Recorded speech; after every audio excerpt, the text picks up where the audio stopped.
Today's adventure takes us to Independence, Missouri. We're going to take you along with us. I hope you enjoy the ride.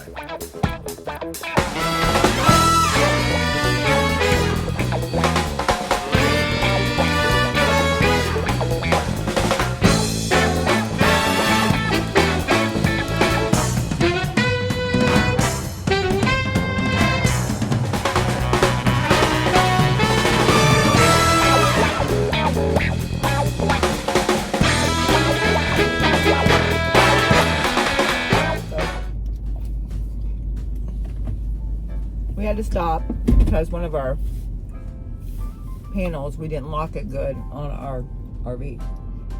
So one of the little adventures you end up running into. So nothing's going to be perfect, so never expect it to be perfect. I think that's what we've learned. Just camping in general, that anything you plan, there's going to be some hitch in it. So you just need to make sure you just go with the flow. Make sure you take care of the problem and just keep going on. Just keep it going. We monopolized on the stop though because we ate basically breakfast, even though it was ham sandwiches. But that's a way to save. Instead of buying stuff at the travel center, it's just get your camper, get your ham sandwich, and move on. Yeah, we went back and forth. Well, should we buy something? Should we not? So it's we'll save our money for other things. So had a pretty good night last night, finishing up the night. So we ended up at the place that we're staying. Actually, is actually right adjacent to a casino. So we got lucky last night and hit a little bit of money. So it helps us out with travel. So we're pretty excited about that. Yep. Okay. When people think of United States presidents, they usually think of massive monuments in Washington, D.C., or sprawling estates in Virginia. But today we are exploring a town that looks and feels like the heart of American Midwest, because it is. Welcome to Independence, Missouri. Independence has so many layers. It was a jumping off point for the Oregon, Santa Fe, and California trails. But today we're focusing on its most famous resident, the 33rd President of the United States, Harry S. Truman.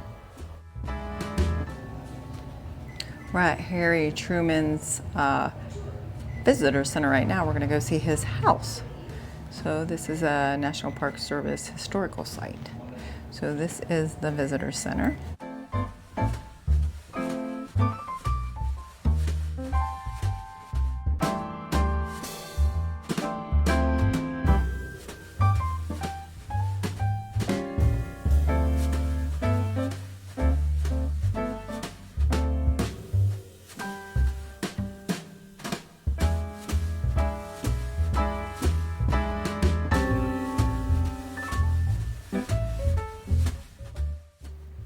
Now we're stepping back a bit further in time.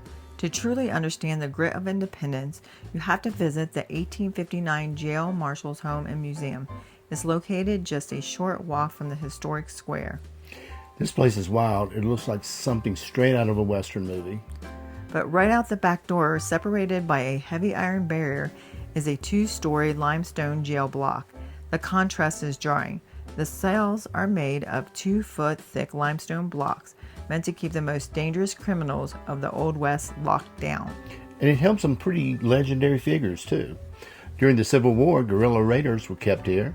Most famously, the outlaw Frank James, brother of Jesse James, spent almost 6 months here in 1882 after he gave himself up. Rumor has it, Frank James didn't have it too rough, though. Because of his celebrity status, he was allowed to carpet his cell, bring in furniture, and even host guests for high tea. It's really fascinating. It perfectly captures the rough and tumble era of independence before it became a quiet presidential hometown as we know it today. Cell block history. Read that, David. What's in the cage? Black iron cage was installed after the jail was closed to prevent people from falling through the opening in the floor. Originally, the opening was for a staircase that allowed access to the second floor of the limestone building before 1933. There was no access from the house to the limestone cell block on the second floor. On the day of the execution of Harry Jones on June 29, 1894, the staircase was removed in the morning on the day of the execution. 100 spectators were present in the lower corridor. The Kansas City Times reported the scaffold was at the further end of the corridor. The gallows was erected before Jones arrived from the Kansas City jail. Jones occupied cell number 14 in the northeast corner of the upper cell that we're looking at now. The same cell Edward Sneed occupied before hanging. According to the Kansas City Times, it was also Frank James' cell during the winter months.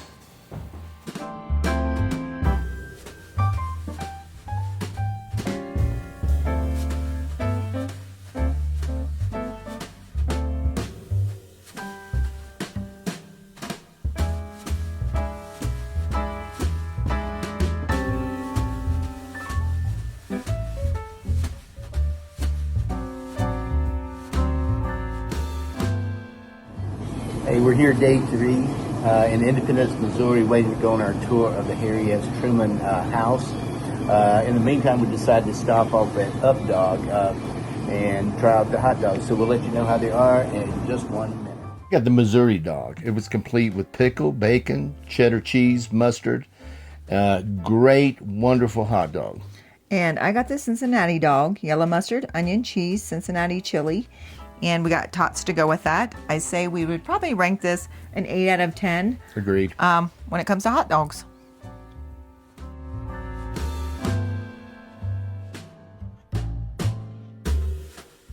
Next up, we're headed just a few minutes down the road to the Harry S. Truman Presidential Library and Museum. It was the first presidential library created under the 1955 Presidential Library Act. And it underwent a massive multi-million-dollar renovation recently. The exhibits here are world-class. They don't pull any punches either. They dive deep into some of the most monumental decisions in the world history. Okay, getting ready to visit the grave of Harry Truman in Independence, Missouri. If you're coming to a presidential library, this is one of the better presidential libraries. I've been to a couple now. It's sort of spread out. You've got your museum side, you've got your library side. So a little bit of everything for everybody. So if you get a chance to come check it out, I would highly recommend it. Of course, he and his wife are buried here, like I said before. So I know that Independents want to make sure that they keep their homegrown folks right here, and he wouldn't have wanted to be buried any other place.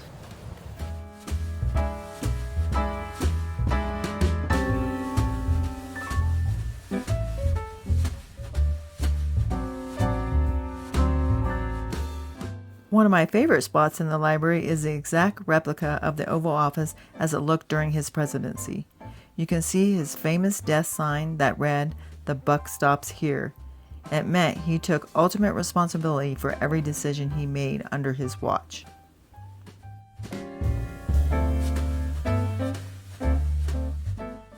Our final stop is 219 North Delaware Street. This is the Truman home where Harry and his wife Bess lived from the time they were married in 1919 until they passed away.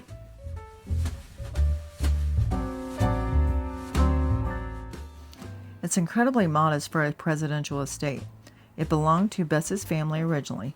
What strikes me the most is how perfectly preserved it is.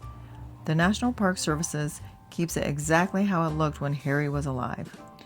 Right down to the coat hanging on the rack by the back door and his favorite books on the shelves. The interior tours are limited to keep the home preserved, but standing in the yard gives you an immediate sense of his character. He was a man who valued simplicity, duty, and community. He literally went from the Oval Office back to a house where he still had to take out the trash and mow his own lawn.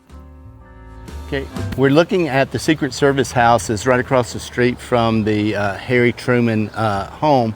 A couple of great stories that we just heard. The Secret Service is right here, and like I said, the Truman house is right across the street. A couple of Harry Truman's grandsons actually had guns or actually toy guns at one point, and the Secret Service agents saw them on the camera, and they came running over to the kids. And when they saw the kids, the officers raised their hand and said, "You got me, kids." So another good story about this as well is, and it has to do with the kids as well, the grandchildren of Harry Truman. They pulled the panic button as well, and again, Secret Service had to come across the street. So really good stories. We had a really good park ranger that sort of showed us around. His name was Warren. So if you ever make it to Independence, Missouri, please ask for Warren. He does a great job. The Nolan home was where Harry Truman's aunt and uncle lived, as well as some of his favorite cousins. One day, likely in 1910, Harry S. Truman was reunited with the great love of his life while visiting his family there. Independence is one of those rare places where history doesn't feel distant or untouchable. It feels alive, personal, and right in front of you. From the heavy burdens of the Truman presidency to the wild frontier days of 1859 jail, this city reminds us of the ordinary people who shaped extraordinary moments in American history. If you're ever traveling through Missouri, you absolutely have to spend a day here. Take the walks, tour the homes, and stand where history happened. Thanks for exploring with us today. Don't forget to like this video, leave a comment about your favorite historic spot, and hit that subscribe button for more travel adventures. See you on the next road trip.